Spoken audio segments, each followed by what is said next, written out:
Let's talk about the top women in sports.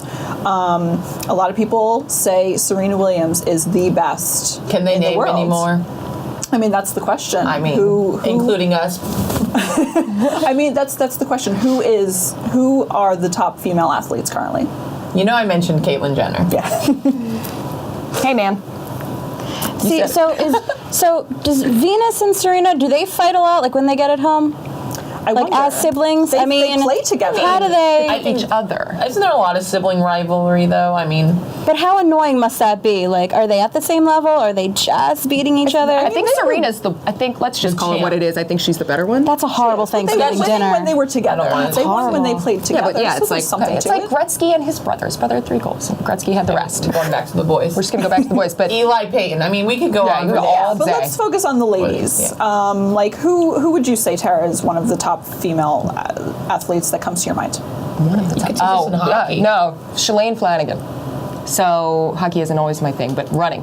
So she was the first American to win the New York City Marathon. Okay. And having her do the sport it's not super well known, but that is a sport that you need to be able to push yourself through, regardless if you have people cheering for you or if you're alone on mile 18. And she is just unreal when it came down to that. So I always looked at her and her ability to self-motivate and not make any noise about it. Just go and crush it. Yeah. What about you, Anne-Marie?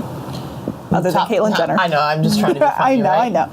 I definitely. I know we were looking at a list prior to the show, but I definitely love Lindsey Vonn. I think we touched on that. She is just an awesome person.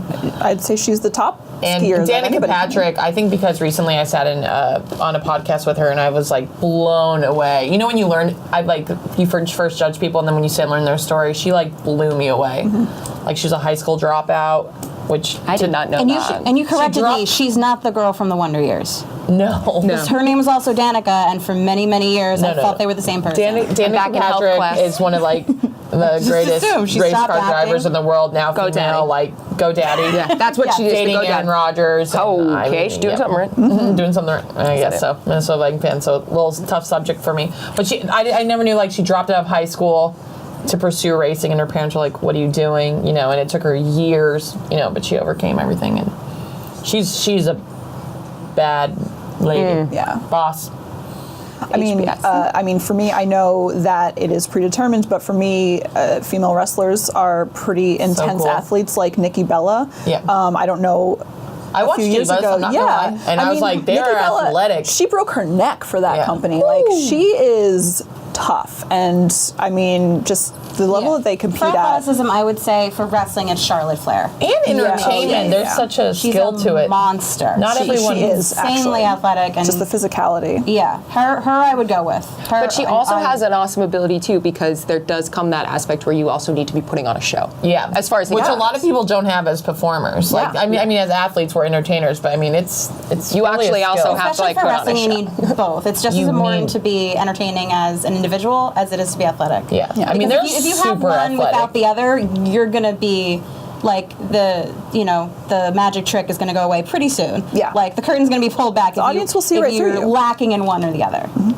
I mean, Gabby Douglas, she won some gold medals at the last Olympics. Oh, she was She's like incredible. 16 years old. Yeah. But she also has all those, such a all story. those gymnasts, Yes. man. Such a story from her too. She, I think that's true. That when you can appreciate so their young. athleticism, but They're when you hear so the young. stories behind them, you're like, wow, that's even more impressive that you were able to pull off whatever feat it was. especially in my opinion in those types of sports, because the individual sports also require you to be so, especially at such a young age, because when I was 15, forget it. Yeah. You need to be so focused, and so everything life. that you do is so regimented, and it's eat, sleep, breathe your sport, and you cannot rely on anybody else to do anything. So good for her, good on any person in those individual type sports. I mean, I So took true. gymnastics as a kid, but I just can do a cartwheel. And even after that, I pull my Speaking back of breaking out. necks while you're doing sports, Yes. It's impressive. I'm in pain after, but I think that's an accomplishment. For sure. For sure. I think they're done with their Olympic career at a young age. I mean, you're Olympian champion, and then you're Yeah, you Wait, maybe like get 21, 20, maybe or get 2 18? Olympics in your life, right? Like Yeah, it's- like and then they're your life Yeah. is just starting. yeah. And even then, just to And then what get do you to do? the Olympics, then what do you do after? In fact, there's a book that opens up with that, the best running book ever, Shalane Flanagan. It's called Once a Runner, and the opening chapter is the guy walking on the track after his Olympics. He's like, what now? Yeah, because you've What do reached I do? exactly what you've been training for Yeah, your there's life. so it definitely is a huge Do they all mostly realization. have a very early reality check. retirement age? No, it's just anybody who happens. You get there and then it's over, and it's like, okay, now what's life? Because my life was this. So when you see these, especially these female athletes at such a young age, and especially, it seems like they can also be ostracized by their peers. Because you see these, they're not growing up with the class. Yeah, they're, like not, they're normal. not there. I mean, it's also pretty intimidating. Like, Of course, I'm yeah, going to but my then prom. the Oh, really? I jealousy have an stuff. Olympic medal. yeah, You can't really connect with people. nice with your peers. corsage. But you also have Just to miss doing those backflips on the events. dance floor, right? Totally. But I mean, there's on. other people that are missing those events because they're dedicated to whatever their Yes. sport is. I mean, I was recruited to play college basketball. I didn't play, so let's not get crazy. But I wasn't allowed to go on ski trips. Like I had to like sign papers. Like and, Oh yeah, you like can't you do. can't do anything. I remember missing like home or showing up to homecoming in high school because it was my recruit year. You show up, or even just the you don't get a summer because after high school when you do sports in college, like ran track, It's your life. you show up months in Yeah. advance. The good thing is though, you do make good friends because it's like, hey, I'm new. Oh, well, you are my friends now because we are all stuck with each other Yeah. for 4 years. I think sports in general brings such a sense of community in general. I think that's why people bond over it and make like long friends over sports. Yeah, and I think that's maybe bringing it back to Serena, why they were so successful. Venus, I think, if she didn't retire, she just, plays less. But their father and their parents pushed them to be that great. Yeah. And I'm sure that drive came from within as well, but they had each other. So even if they were missing other school events, they had each other to lean on and say, we're going through this at the same time. So that they probably pushed each other and then also competed together, which is kind of great. And I think actually, I just realized this right now, I think that especially in young girls in sports, now in this day and age with everybody, there's so much social media and this and that, and Photoshop and talking and all that, cyberbullying and stuff.